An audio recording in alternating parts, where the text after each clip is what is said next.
Welcome to episode 169 of Meeple to Meeple. Today is for anyone who's ever looked at their beautifully organized and crafted game shelf and thought, wow, I remember when I had time to play you.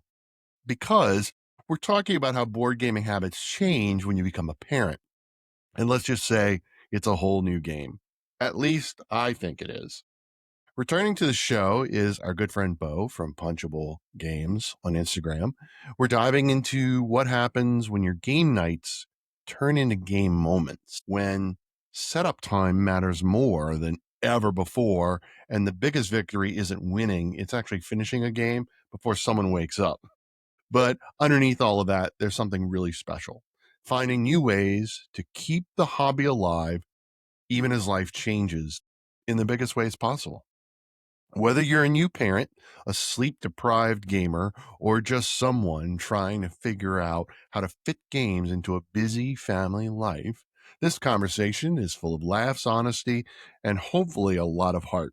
So grab a cup of coffee, reheated probably for the third time, and let's talk about board games, parenthood, and redefining what it means to be a gamer. Bo, thanks for joining me again. How are you? Thank you so much for having me, PJ. That was a lovely intro. I am great. A little tired, but that kind of comes with the territory these days. So you had pitched the idea of talking about being a new parent and being a gamer and what that looks like because you have a child and you said is 14 months old now, right? Yeah, Yeah. exactly. So that's Yeah, got to be fun. it is. It is fun. And like I said, just because before we started recording, she just started walking, so nothing's safe anymore. You But yeah, can't like you just said, strap her to your body and sit at the game table anymore. she actually never wanted that. She just got angry at being confined. But yeah, like you said, 14 months ago, a little over a year ago, me and my wife's life just got turned upside down in the most beautiful possible way. We got our little daughter, and as lovely as she is, she's also a bit time consuming. And when she's sleeping, which is usually around 7:30 a night, each night we kind of plump down on the couch and say to Right. each other, and then Right. it kind of takes a little to pull out a game. So the whole before I became a parent, I figured I would have a lot of time to play. She'd be sleeping a lot of the time, so have a lot of time to play all of my heavy games. It turns out I was very wrong. I believe when we talked last, I also said I was going to write a book and start a YouTube channel. None of those things happened, but we've kind of talked about it because I was in a bit of a crisis. I remember when she was, I don't know, 4 or 6 months old. We had set up a game of Luthier, Yeah. Luthier, I believe it's called. Yeah. The game about making instruments, a heavy game and a long game. And I had set it up, and we had Yeah. agreed to play it. And then, of course, our daughter wouldn't sleep, so we never got a chance to play it that night. And I kind of went into a bit of a spiral of, oh, my hobby is dead. I'll never play board games again. Luckily, I got out of that spiral, Right. and and we started playing games again. But we kind of had to put it into a system where we said, okay, Wednesday nights are game nights, and then we'll play Sure. what we have time for, Yeah. which is usually shorter games. And like you said, setup time really matters now Right. because we gotta tidy up before, after dinner and eat ourselves. Yep. So how is setup time? I mean, it might be the most obvious, right? Like, at least for me. And of course, what's interesting about this conversation, I'm not a parent, so I have no idea what you're going through. How, when you and your wife are deciding on a game, is the very first thing that you consider is setup time? Well, usually we actually had a conversation about this just before you and I started recording, that we kind of go for weekly game nights. It's an hour max of playtime. Root and Embelief that I have here behind me are Yeah. mostly out of the picture. But yeah, setup time, especially if it's a new game. And one of the things I figured would happen at some point is that I would stop buying new games. Nope, not happened. And I still buy games with this naive idea that at some point I'm going to have time to play an hour and a half of solo gaming, and that might happen at some point. I have Speakeasy coming in, not a short game as such. No, it's good though. It's It's worthy. Ours came yeah, in and it yeah. is amazing. And I figured sort of I also like the whole collecting side, having Yeah. beautiful boxes to look at. So Yeah. I figured that would fill that space in my collection. But to get Hey, back to your so question, yeah, go ahead. I think especially for new games, setup time and teaching time is very important. I have right here. I have Fromage, Mhm. which is quite a quick game actually, It is. surprisingly quick and very quick to teach as well. So we've played that quite a bit, and then we have when we have time, it's sort of a more Yeah. of a yeah So when y'all are advantage. choosing a game and you said an hour, does that include setup, playtime, teardown, or Yeah, is it an usually we hour say playtime? an hour of playtime. Yeah. So Okay. sort of game life like Lost Ruins of Arnak or Obsession to some extent. We can't go Yeah. an episode without mentioning Obsession. Well, you can't. Hey. And I didn't have to mention it this time. Thank you. Yeah. And yeah, again, it's like Fromage and these games that when they're two-player games, and luckily a lot of games, the playtime reduces drastically when you're playing two That's compared true. to three or four or five players. Yeah. So an hour of effective playtime, and then setup is usually setup and tech So so how do is you that. I'm thinking about balancing your normal parental duties with you have to set up the game, right? So does one of you put her down while the other one sets the game up, or one of her does, bathes her while do y'all trade off like that? Is that how that works? Yeah, exactly. And usually I'm the one setting up. So it's when Sophie, my wife, is putting the baby down. I usually set up the game, so we're ready to go when Oh she's out yeah. of the when once the baby's sleeping. And I would love to have a table where we could have a game set up and then play half a game tonight and then the other half tomorrow. Right. Dining room table is not nearly big enough for that, especially because you have to watch those little hands not grabbing a meeple and putting them and trying to eat them. Yeah. Yep. Yeah. Because meeples are small. It was so small. Exactly. And they look surprisingly lot like like snacks. Oh yeah. Uh, Absolutely. yeah. Hey, what about Yeah. teardown? So you get through the hour-long game. Do you tear down the game and your wife We goes to usually do help each something, other. or yeah. Yeah, we usually help each other do that and then head off to bed. And luckily, I'm one of those people that buy inserts for my games because that just really helps with my setup and teardown time, especially playing games like Arnak, which has a lot of little bits and bobs. When everything has a box, everything it goes quite quickly. And then I've tried to sort of gravitate towards games that are easier to set up and tear down. Uh, Yeah. So how often and how many turns? So I guess how often do you fall asleep or find yourself falling asleep at the game table? And if you do fall asleep at the game table, how many turns before you're like, I'm not has it sure if happened? actually not at a physical game table. I have fallen asleep at board game arena on my phone before Sure. falling asleep. Not at a physical game table. It has happened though that I've fallen asleep on the couch before setting up the game. Oh well, yeah, that So makes sense. yeah, yeah. I figure it's gonna take a while to put the baby down. I could just lie here for 5 minutes and then all of a And then you sudden don't. I'm asleep. Oh yeah. Yeah. Luckily, once we decide to get a game to the table, we're awake for most of the time anyway. Okay. All right.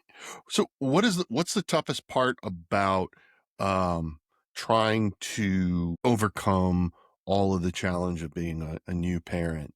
Like, what do you find most difficult in terms of getting games to the table, in terms of being a gamer? I think the acceptance that the heavy games and the longer games that I really love and really want to play just isn't now for now. And I think sort of hitting that balance between having something that's light without being too light. Mm, Like I like having my brain fried even when I'm tired by a good board game. So I think balancing out that uh hitting that balance between light without being you don't want to get stuck playing Monopoly or something. And then I think accepting also that's kind of the name of the game, Right. pun intended. Right. These days, that there'll come a time when we'll have time to play these long games again, but now is not the time. And then accepting that even though we said we were going to play tonight, someone might throw a wrench in that plan. So sort of coming to terms, and I've done a bit of work on that by myself to sort of come to terms with the fact that the way that I'm a board gamer now is significantly different from what I was 2 years ago. There's this whole, I'm sure you noticed the whole I'm a board gamer thing on Yep. Instagram. Yep. I mean, it just goes to show that there's a lot of different ways to be a board gamer, but I've kind of I'm kind of trying to find my own way now. Sure. There was a time before when I just took in all the games I could, review copies, bought new games. Right. I'm trying, with emphasis on trying, to dial down on that now. It is hard because we are in a hobby that has so much good stuff coming out all the time. Absolutely. Yeah. Uh, one of the other things I've noticed recently, speaking of trends, there's this, I don't want to call it a trend, but I guess it is a trend of gamers are being more critical of their collection. And rather than buying every new thing, there's a lot of, I'm culling these games or I'm going to sell it, and they post like, I really enjoy, although I don't do this, but I really enjoy when someone takes, like, say, a Cal-X Cube, anyone behind me, 4 or 5 games, and says, which one would you sell or which one would you cull from your collection? Right. And then everyone just chimes in. And it's great because there's some really interesting conversation around that. But I think it's interesting that people are looking critically at their collection and Yeah, saying, do I really need this game? And I think it's a valid question. So, definitely. And I think it's also a sort of reckoning that's happening in the industry. We've had this October. I've had my Instagram account for 5 years, oh, and there's no doubt that there's a sort of consumerism no, sure. discussion to be had in our hobby because, like you said, Yeah. I need all the games. I'm trying these days to sort of, when I think of buying a new game, I try to think, will I actually get to play this? And a second thing is, does this game do something that no other game in my collection does? There are games that I own just for the sake of having them. I have a game, this weird zombie game called Last Night on Earth. It's not weird as such. It's just that the rules are Right. bonkers. It's good, though. It's a good game. It's very good, but Yeah. we spend a lot of time discussing the rules because they're so ambiguous. The cards are always, written in a way that you can discuss it so it Yeah. turns out to your favor. Absolutely. But it's a lot of fun, and it's one of the games that got me and my regular gaming group into the hobby. And I'll never get rid of it because I have so many memories attached to it. Sure. But I try to sort of look at games that I haven't played in a while and think, is this realistic that I'll get to play it, or is there something else in my collection that does the same Yeah. thing? I recently had the discussion with myself over A Feast for Odin, a lovely game, but a heavy game, and a heavy game that takes quite a while to set up. Uh, Quite a while. Yes. Coming back to our point from before, and I sort of looked at it, and I went into Sophie and said, do you remember when we played this last?" And I looked in my BG stats, and I think it was a year and a half ago. And it's a lovely game, but it's not a game that I'll play, and it's not a game that I'll play over anything else because it takes so long to set up. Right. So I ended up calling that one. I don't know if that makes me any less of a board gamer. So I would suggest, if you're looking for an alternative to Feast for Odin, the Fields of Arle is great. And it's because it's 2-player. So, I mean, there is an expansion that makes it 3-player, but because it's just you and your wife, a little bit less setup time than Feast for Odin, but it's still, I mean, it's Yui, so it's the same. You get nothing's going to be surprising, and it's kind of the same game, although the setting's slightly different. But You so still have to if you feed your people. decided, yes, if you decided you really want to play Feast for Odin again, and you're looking for something that might work within your schedule, Fields of Arle, it's pretty Yeah, worthy. I'll try and I'll It's a good alternative. Hey, has there ever been a time when you and your wife chose a game, and you set it up, and either you are like, I don't feel it tonight, and you just pack it up, or she comes out and she's like, oh, that's a pretty game, but I don't feel like it. Has that happened to you? It happens from time to time, and it can happen if it took too long to put the babies down, or if it's it's been a rough day. We've had a we've had a couple of sort of uh, cold incidents where everything just takes a little longer, and the mood is not really there. And then we sort of look at each other and go, "Not tonight," and then we go watch something on the TV instead. And that's sort of come back to the point that I had before, that you have to accept that that's going to happen, because yeah, we agreed we were going to play something tonight, but it took an hour and a half to put the baby down. Now the time's so late that we have to go to bed in a half an hour anyway. Yeah. But I think also one of my points actually with this, there's, I believe, and I know I'm taking in the whole hobby into this argument, but it also seems like there's a lot of sort of gamers who started out years ago who are now in couples and now are becoming parents. So I think also this whole dual edition of things, two-player editions of things, Seven Wonders and the Lord of the Rings one, Splendor. The fact that we're seeing all these two-player versions of things, maybe uh, a realization also from the companies that this is a market that they should get into. Sky Team, I heard you mention that on an Oh yeah. earlier Yeah. episode. And it's the Sky Team is the first and only two-player exclusive game to win the Spiel des Jahres award. Yeah, Yeah, a year ago, 2 years ago, but it I was can't just, remember when, but it wasn't long ago. I mean, it was within the past 2 years, but it's the only yeah, one that has, which hopefully lends itself to two player games out there. it was. I think it There was a are Spiel release 2 years ago. Yeah, Yeah, there are so many two-player exclusive games now, right? Like there was a brief moment, where I prided myself on if there was a two-player game, I didn't care how good it was. I wanted it in the collect. Like that, I was happy to collect, right? There's like three of them that are on our. So we have our local game store has their used game sale coming up next week.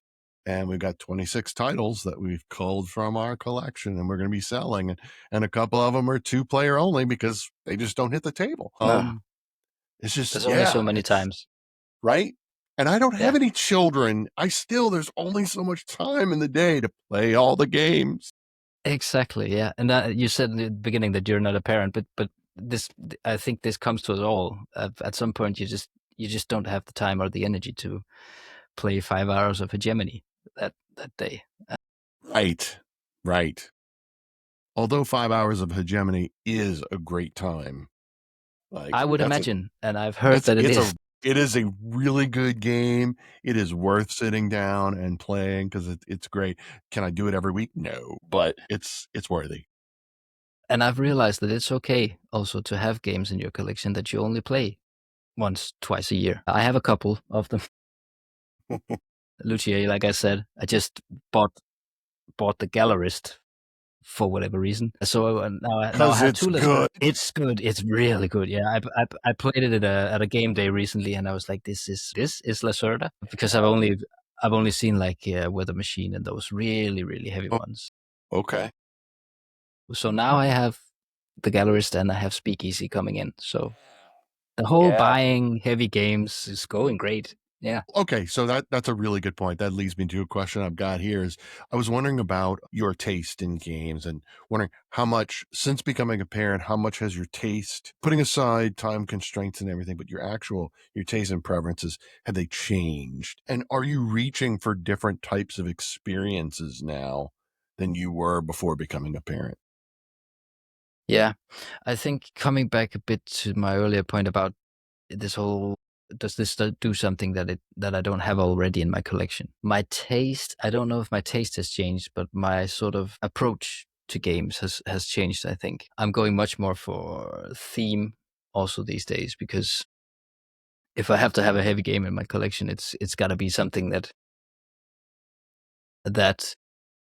ties itself to its theme. I don't know if we talked about SETI the last time I was on.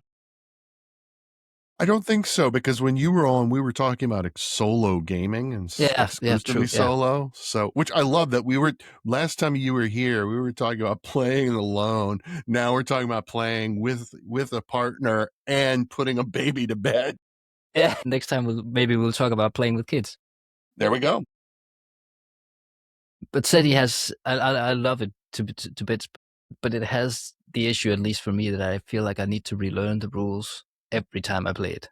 And for a game that relatively complex, it just takes too long then to get it to the table. Whereas, well, coming back to a Feast for Odin or Spirit Island, I haven't played Spirit Island in I think 2 years, and I can sit down tomorrow and play it because I remember the rules, because the rules tie into the theme. So I'm kind of going more for theme these days than I think I've done before. And then I'm kind of chasing after, I think, unique experiences, games that do something not necessarily brand new, but do something known in a new way. I think the card playing mechanism in Emberleaf up here is brilliant. The whole sliding of cards and playing cards to trigger abilities.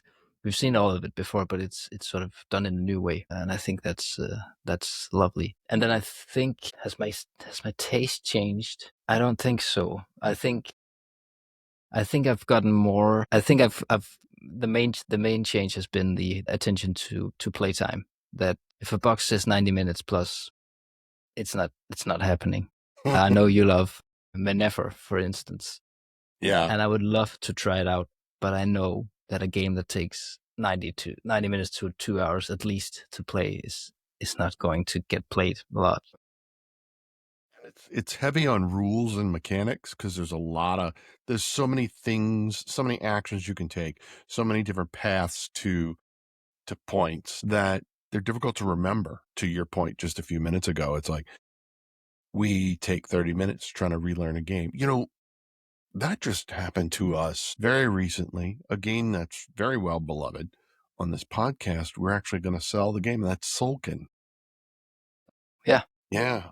There was a weekend, it's probably about a month ago. My wife was out of town and my local game group came over and we were like, hey man, let's play Sulkin. We haven't played it this year, so let's play, it's been a year, let's play it.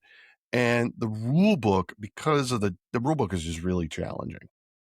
And we needed to refresh ourselves. And it just was, well, we learned two things. One is that the rule book's poorly written compared to how well rule books are written now, back from when Sulkin came out. And then the second one is that our game group, which means me as well, we rely too heavily on my wife reading the rules and teaching us games.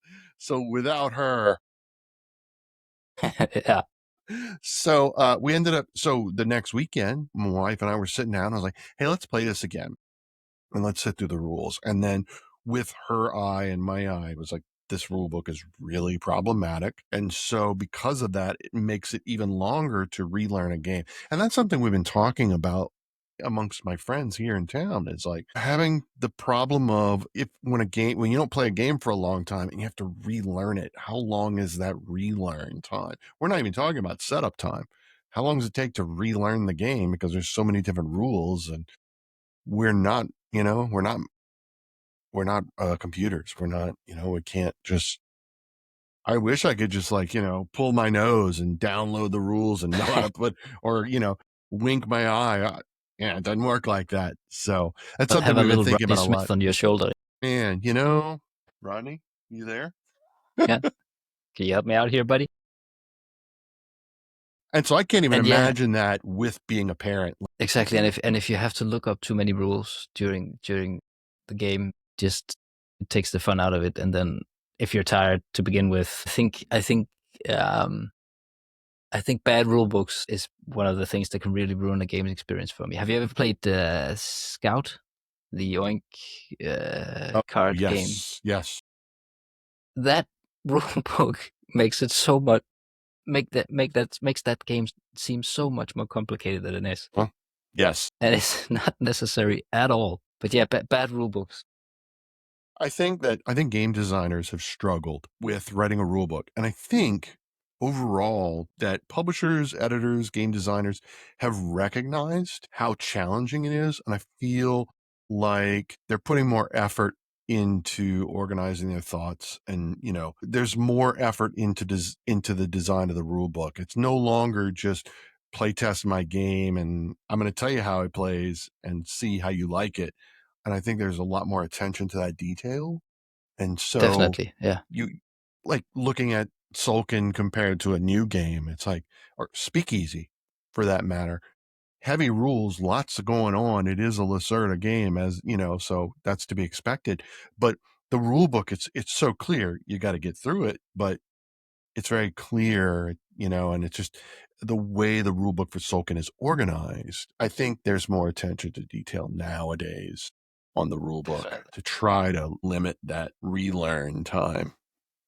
Yeah. I played a really good example of a really good rulebook is the one to for Ada's Dream. The Yeah. is I've never played it, but it's on my list. It is a fantastic game, and it is fantastic rulebook, and it has fantastic player aids. And player aids is another thing that really we should have more of, because it is a heavy game, and there's a lot going on, like you said, with Yeah. not Lacerda levels, but we're getting there. But everything makes sense, and the player aid has sort of just a structured do this, this, this, and then if you have this, you can do this. So take when you look at how complex that game is, the teach in itself is really, really short. And it's one of the few heavy games that we can actually play on a weeknight if everything goes to plan, and we're not too tired. But it can actually be done in 90 minutes, as it says on the box. Okay, that's pretty good. So before your daughter started walking, right? So, how often were you able to get a game to the table holding her? Like, was she ever allowed, like, or did she? I know you said she didn't like being held too close, but Yeah, were you ever successful, at least one of you holding the baby while playing a yeah, game? we were, and other than that, we had this sort of chair that's sort of an incline. So Sure.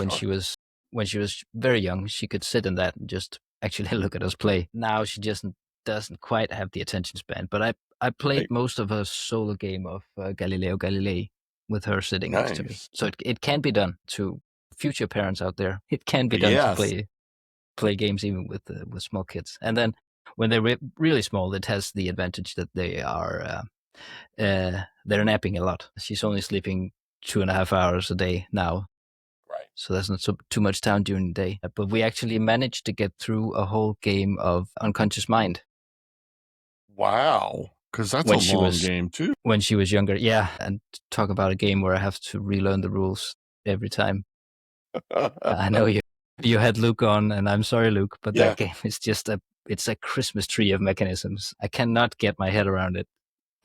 It's a beautiful game, and it's a good game. There's too much in that game. There's too much going on for me. Uh, But we managed to play a whole game of, I think it took 2.5, 3 hours to play during one of her naps.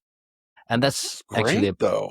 a point in and of itself. I know in the States you don't have that much parental leave, at least not for the father. No, not We, really. we do in Denmark and we do in Europe. So I had 4 months, I think, off work where I figured I'm going to be playing a lot of games. I didn't, but I did manage to play some games because, like I said, if she's napping for 45 minutes, you can actually squeeze in a game of, I'll just have a look here. I don't know, Rolling Realms, for instance. One of the shorter Sure. solo Yeah. games, for instance. You can easily play that. And I actually did when she was very young and not started walking yet and didn't have an interest in what was going on at the dining room table. I'd set up a game during her first nap, and then during her second nap, I'd managed to play it. So that's a tip if you want to squeeze in some game time. So you talk about solo gaming, so appropriate since the last time you were on. How much has your solo gaming changed? I know you said that you and your wife have carved out Wednesday night to game together. How much has your solo gaming changed since being a parent? It's changed drastically. I'm playing less solo actually, but that's usually because I need to get some sleep at some point. I would love to do it more because when the girls are asleep, it could be lovely to just break out a solo game and sit and have fun with that. And that would be another way to get more games to the table, to be able to play them alone when everyone else is asleep. Did I hear you say that you enjoy playing Obsession solo now? It's the only game I play solo. Yeah. Yeah. Great. And everyone knows I'm not a solo gamer. Exactly. Yeah. I'm so happy I convinced you to do that. Yeah. Yeah. Um, I don't get to it. It's been a while. There's been so many games. We played so many games. Obsession, like we haven't played Obsession yet this year. But of course, we're not even halfway through 2026. But I would like to say that as of today, we have played 58% of our collection this year. It's impressive. Yeah. 58%. And that's your collection is like 300 300. I games. think it's 312 right So now. that's like Yeah. 160 games so far. That's impressive. Yeah. And that's just titles, right? Like we've played we've played games multiple times. We'll go back to them. We've gotten to the point, once we get to about 50%, it's when we start. My wife has printed off the names of all the titles that we have not yet played and then puts them on strips of paper, and we put them in a coffee tin. And then when we come down, she pulls a title and I pull a title, and then we choose from those two. And depending That's upon the clever. choices. So, for example, this morning we pulled Fromage and Galileo Galilei, two games you just mentioned that you've had some success at playing since being a parent. So we played both of them. We were like, we can totally get both of these games in while the laundry's going, and it's fun. Sometimes the games are like, we're not in the mood for, a 4-hour Lacerda experience, right? And we're like, okay, we can't play that. And yeah, so that's where we are now. So to this point, Do you we've just been playing. draw again then if you're So what we do is she'll draw a title, I'll draw a title. Let's say I draw a Lacerda, she draws something else, and we're like, we really don't feel like this long game, so we'll play the title she drew, and I'll put mine back, and we'll just play okay? that. Yeah, Yeah, makes sense. yeah. So, and we usually every other weekend on Saturdays, local group comes over. We're working through our Frosthaven campaign, and which is difficult when you're only playing it every other weekend and you're only playing one scenario. So, yeah, it's been a long time, but at least we're getting our money's worth out of it. And then afterwards, titles we have not played that don't play well at 2 and you need more players, well, we've got them, so we'll knock them out. So we knocked out quite a few this weekend, so that was pretty good. That's Again, impressive. though, I don't have the restrictions of putting a child to bed, Of course not. or No. having them wake up in the middle of the game session, being tired. I mean, I'm exhausted, but not parent level exhaustion. And I can't imagine what that's like. I appreciate you talking about this. This is really great. I'm enjoying this conversation because Yeah, me too. it's, It changes your perspective in a lot of ways. sure. The old cliche goes, Right. but it not necessarily for the.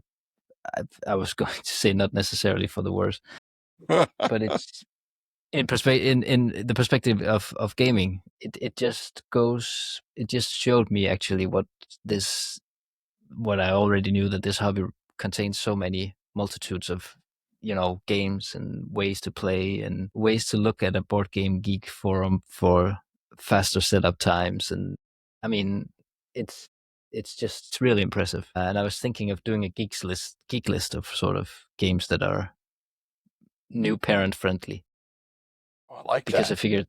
I think maybe becoming a new parent and having all this time at home also could bring new people into the hobby. Yeah, absolutely. Yeah, going back to your conversation with Luke about the whole gatekeeping thing, I think we should be gate openers rather than gatekeepers. Man, you are not lying. That is well said. Well said. I was thinking about before recording this, I was like, man, I would love to at a game convention or somehow kind of orchestrate.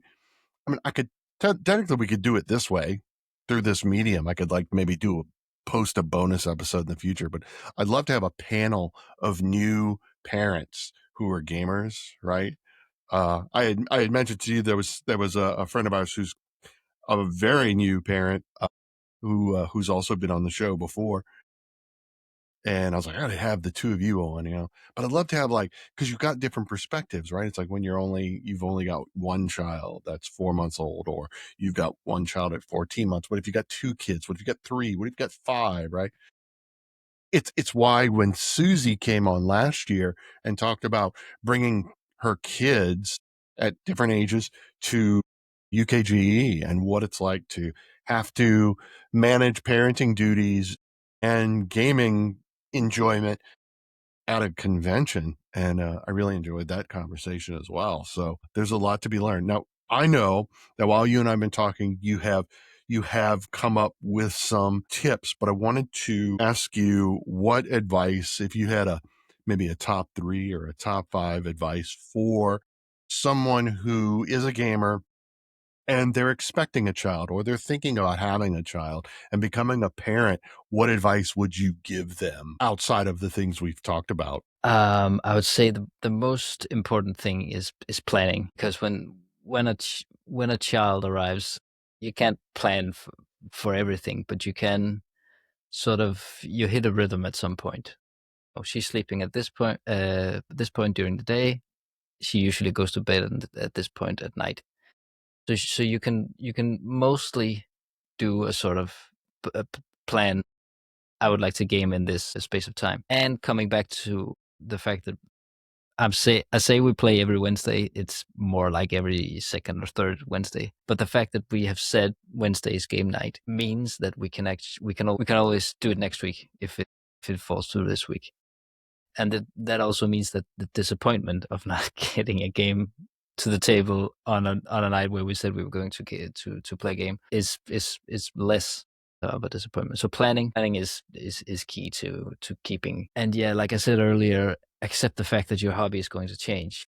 It's not necessarily the same as it's going to change forever, but you're going to have a period of time where you can't play the games that you used to, and accept that it's okay to both not play games all the time, but also to have games that maybe stay in your collection because you like them and you play them once a year. That's okay to have games that way. Uh, yeah. I think enjoy it. Enjoy both when you have time for playing games and enjoy when you don't. Because the first time my daughter picked a game off the shelf, not to play, of course, but because the box was pretty, my board game heart melted a little bit, and she went back to the same box every morning. When I picked her up from in the morning, and we would go into this room where I have all my board games, and she would sort of run her little fingers over the boxes, and then she would pick out a small one that she could carry, and then we'd walk into the kitchen, and just to be able to share. She doesn't know what's going on yet, but to be able to share a little bit of my hobby with her is just fantastic. So accepting that things are going to change is a big thing. It's a big part of has been a big part of me becoming a parent, I think. And then get yourself some short games, 20-minute games that you can play either by yourself or two player. I've gotten quite a bit of them so far, and then accept that for a period of time you're going to be playing shorter games, and that coming from a guy who really love my heavy games, figured figured shorter games means less good games. Not necessarily the case. There are plenty of good games that take 20, 30, 40 minutes to play, and then go So hunting for some two-player games. yeah, two players, dual games. So I think so. I'm listening to this, so I'm going to codify this list. Here's your top five, right? Here's going to break it down. Number one is planning. Number two is scheduling. Schedule, carve out a little time. Number three is flexibility, right? Like you said, know that things are going to change. Number four is just enjoy it, enjoy the collection, enjoy the experience when a game hits the table. One's a little bit more complicated, but what I call manage your collection and recognize that you're going to be playing, purchasing, collecting shorter games. I mean, Yeah, because exactly. the hope is eventually they get old enough they play with you at the table, right? Yeah, I really hope so. I think if my daughter doesn't play board games, it's gonna be hard. I'm going to get a call at I'll like accept 3 o'clock them. in the morning, and Bo is going to be crying. He's like, I can't play my games anymore. She and I'd only be wants like, to play football. yeah, Yeah. yeah, And I have to stand outside in the rain. PJ, help me. no. At which point I'd be like, And the cardboard's getting wet. I don't know. oh my goodness. I love it. So looking ahead, what what role do you hope that gaming is going to play in your family's life? Like, um, I how's would it, re- putting all the joking aside? Yeah. I would really, really love it if we became a board gaming family. I don't know if I mentioned this the last time, but this town that I live in has really, especially for its size, a big board gaming community.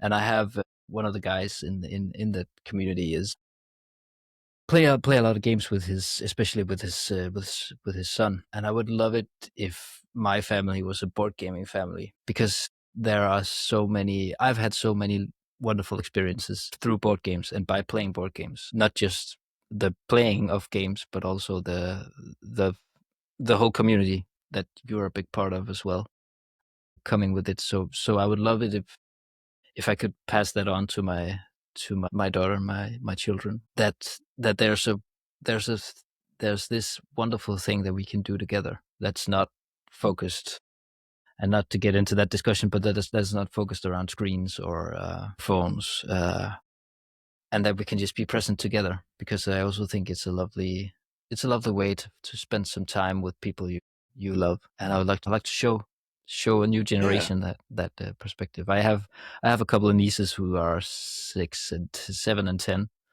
and they've just started to pick up sort of the lighter games, the Cascadia Juniors and whatnot. But I just love the feeling of just sitting and playing with them as well. So to have that with my own family, I would really love it.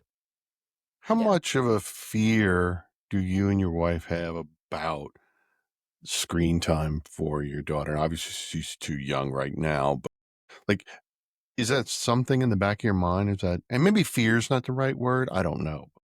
I How get much I of a get your how point. much of a how much of a concern is it for y'all? Yeah. We talk about it because she is old enough to sort of watch some of the most basic children's TV shows. There's this bonkers Norwegian show about a purple elephant that walks around and sings songs, and she loves it because the colors and the Sure. sounds, and yeah.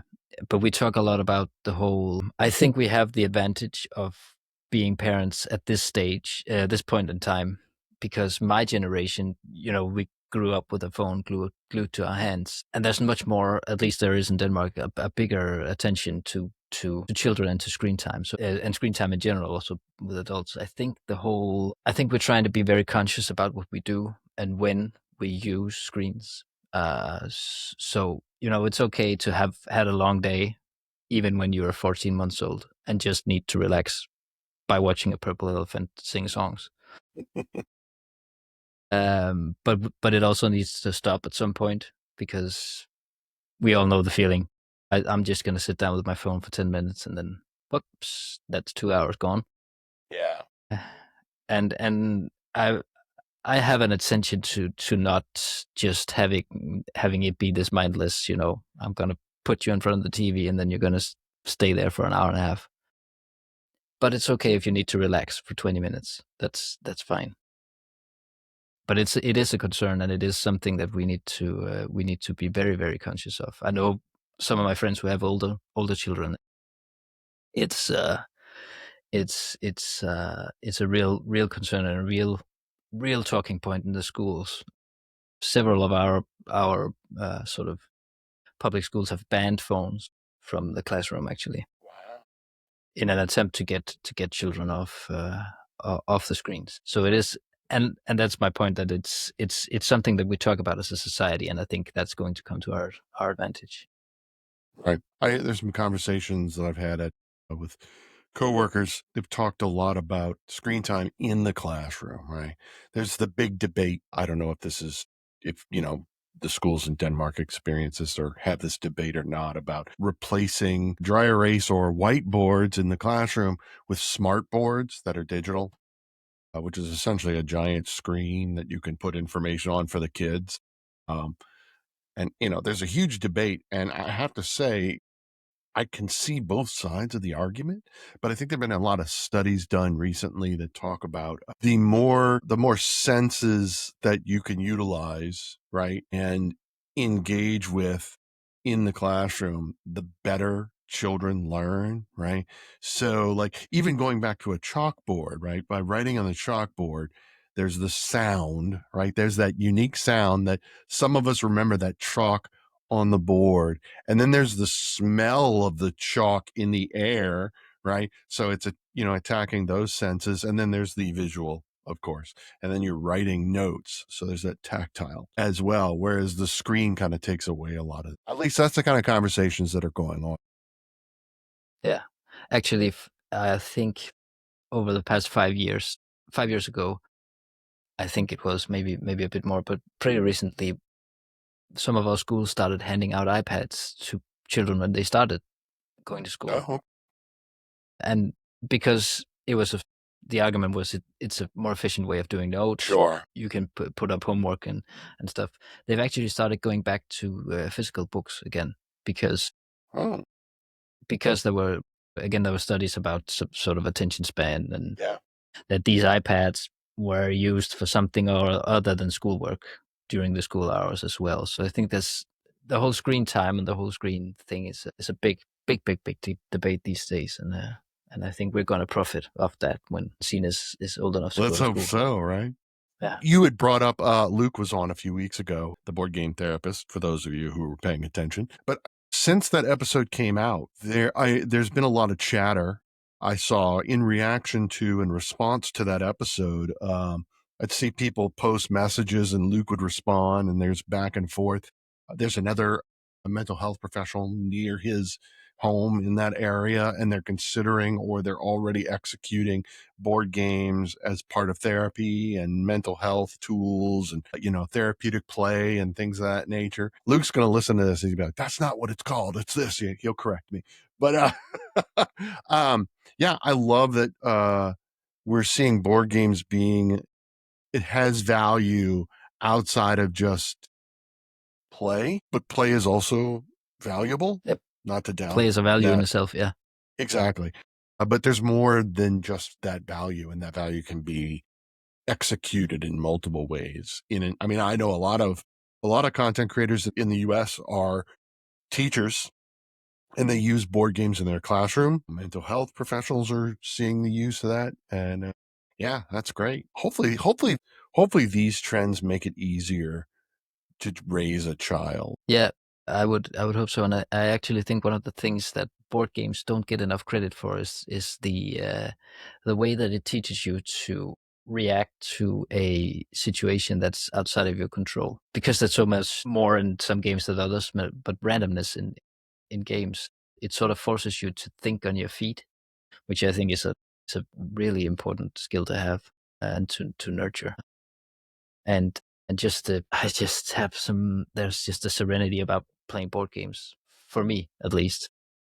Absolutely. You asked me last time what I think I talked about Halls of Hegre. It felt like the game Yeah. of keeping plates spinning, how that is relaxing. But it is because it forces you to be present. And I can definitely see it being used as a mental health for mental health. And I really loved your episode with Luke. I think he had some really, really good points about games and mental health in general. That was that was a conversation I was just really looking forward to having, and I want to try to have more of those. Like this is where we talk about mental health, talk about being a new parent. There's so many other things that I want to talk about, topics that I think are important, and I'm not an expert. So trying to find those experts who are also gamers to come on and talk about them is a challenge in and of itself. I would imagine that. But I will not give up. I will persevere. I hope you don't. I hope you don't. You know, so yeah.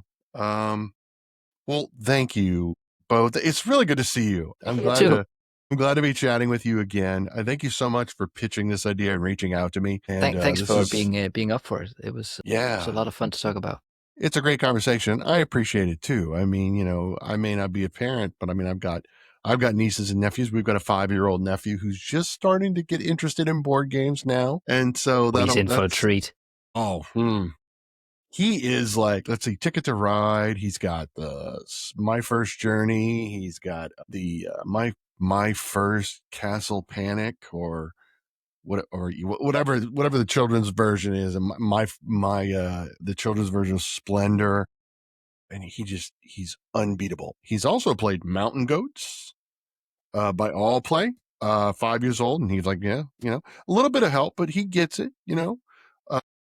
Yeah. So I get destroyed in Patchwork by my oldest niece every time. I don't know how she does it, but I heard her saying to my mother actually recently, something along the lines of, my mom said, why aren't you taking that piece? And she said, no, I can't take that piece, because if I take that piece, it moves here, and you can take that piece. So she's already thinking two turns ahead. But actually, hey, that's there was great. another thing. Yeah. There's a lot of children's versions of games. Everdell Scythe, my Yep. first Scythe. Yep. That's also a testament to more gamers being parents. Yeah. I love that. So, well, Bo, thanks again. I really Thanks so much appreciate for it. having me. And guys, if you've got any questions about, you are a new parent and you're trying to carve out time for games, or if you're anticipating becoming a parent, or you're thinking about becoming a parent, or you've been a parent for 20 years and you got advice that you were like, I wish Bo would have said this, Yeah. then look, comments down below, Spotify, YouTube, Apple, all the things, let us know, share your advice, ask for questions. We love them. And don't forget to like and subscribe to the channel. We really appreciate it. As always, be kind to each other, and let's play more games.